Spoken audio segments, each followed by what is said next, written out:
Let's start with the dice principle.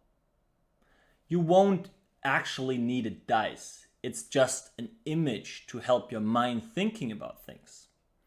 And to explain that principle to you, I want to start with how I had that thought first in my head.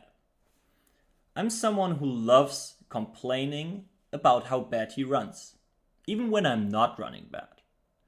And I was describing some situations with the numbers of the dice when I had that feeling, especially about pre-flop all-ins, that I'm just running in the always one better. Instead of saying like, okay, kings versus ace king, queens versus kings, jacks versus queens, I used the number of the dice and really felt like, oh, when I have a 5, which is really strong, they have a 6. When I have a 4, they have a 5. And when I finally have the super nuts, unlucky me, villain always has a 1 and is not ready to pay any money. And then I thought about, hey, how can I make use of that, actually? It's just a little mind game to think about, but it can actually help you post-flop quite a lot. And it does help you to set the right focus with which lines to take. Which hands in villain's range are you actually worrying about, or are you attacking? What is the best outcome that you want to achieve? I want to give you an example. Let's just say we have a 6, which stands for the freaking super nuts. And we have a river decision. Well, what should we focus on? We can either be on the first level. We put villain on a hand. I think he has 4th pair. And let's squeeze the last cent out of him. Okay, great idea, might work, but we don't need the nuts to do so. Let's get to the next step and think about ranges. Oh, villain has a full range. If I have the freaking nuts, what should my focus be on? Well, get the freaking setup in versus his second nuts.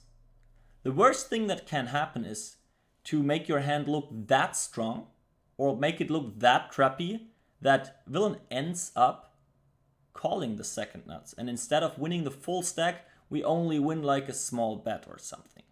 So this is what I want to have in my mind. Whenever I have a 6, I want to think about how do I stack villain's 5. I want to give you an example or two. Let's say we are having the nut flush. What is our main focus when the board is unpaired? Well, we want to stack the freaking second and third nut flush. That is important. So we need to make sure we are having the last word to put all the money in the middle. This can work in different ways, right? We don't need to start with big bets. If I bet small on the flop, small on the turn, small on the river, whatever, villain will raise his second nuts. And then I can go over the top. The worst thing would be to, let's say, overbet non-all-in 150% on the river, that villain is like, oh, he has the nut flush or nothing, so I just call my second nut flush, and, well, we are just like losing half a stack or something. Let me give you a second example. Let's say we are having pocket 5s on king 5-3. We start by betting in position. Turn is another 3. What should we focus on? Well, again, the same thing. We have the super nuts. We focus on villain's second nuts. I want to make sure I get the whole stack when villain has a 3.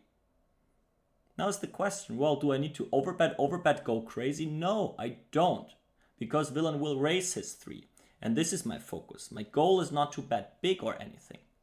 My goal is to get the maximum money in, whatever line I achieve that with. Okay, enough about nuts. What about when we have ear? It's the same thing. Where's the number? We are full of shit. We have nothing. What should be our main focus? Definitely not to blast villain off the second nuts. Sure, there are spots where we have great blockers to use or anything, but our main focus first is, let's fold something out that is slightly better. Let me give you an example. We're blind versus blind. The board is 10, 7, 4. Turn is a deuce. River is a queen. We have all the jack nines, 8 nines, 5, 6, 6 fours in the world. Let's say we have the nut low. Let's just take 5, 6. We have that in our range.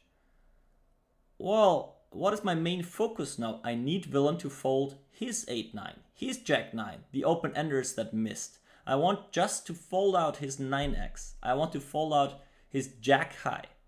If I have, let's say, a missed queen jack, maybe I have even showdown value, or I need to choose a different sizing because I have a different range part to focus on that I need to fold out to make that a profitable bluff.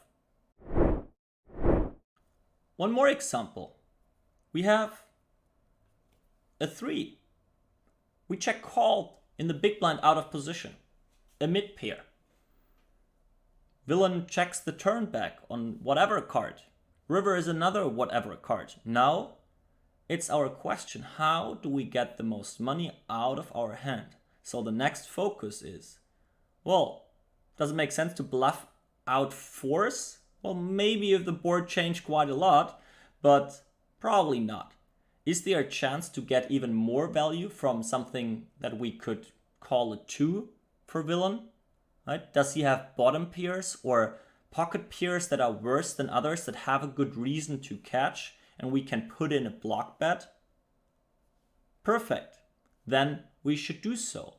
And this is a little helper to just always know what to focus on. What is the range part you want to attack first, given your hand class, the strength of your hand?